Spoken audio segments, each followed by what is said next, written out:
of her administration. Senator, I actually wanted to ask you about the recent increase in border crossings in this region, specifically moving west from Arizona. You were down at Sierra Vista last month. Can you tell me a little bit about what that means? This is a more developed area, more hardened, bigger, more extensive border security. Well, I think one of the things that it shows, unfortunately, is that when you roll out the red carpet and give illegal aliens a ton of health care benefits, a ton of housing benefits, you're going to induce more people to come. Look, California has made a catastrophic error at the state level, of course, backed by a lot of the San Francisco liberal policies that Kamala Harris has supported, that we want to give illegal aliens free mortgages. We want to give illegal aliens really generous health care benefits, and that has induced a lot of illegal aliens to come into the state of California. But again, we want America to work for American citizens. We want people who deserve to be here, who have the right to be here, to benefit from the social safety net. If you give it to people who shouldn't even be here in the first place, you're going to bankrupt those programs and destroy the basic foundation of our social cohesion as a country.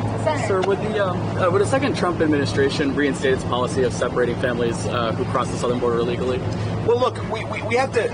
Let me sort of reject the premise a little bit, okay? Because when the media says family separation, look, every time that somebody's arrested for a crime, that's family separation. If a guy commits gun violence and is taken to prison, that's family separation, which of course is tragic for the children, but you've got to prosecute criminals and you have to enforce the law.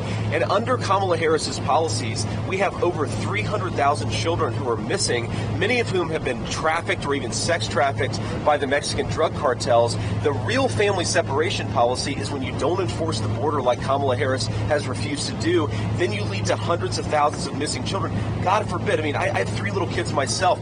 I don't even want to think what has happened to those kids who have been trafficked by the Mexican drug cartels. It's happening because Kamala Harris has refused to do her job. And for her to say that Donald Trump wants family separation when what he really wants is law enforcement, he wants to empower the agents. That's what we have to do, or we're going to have family and child suffering on a mass scale, just like we've had under the last 3.5 years of Kamala Harris's leadership.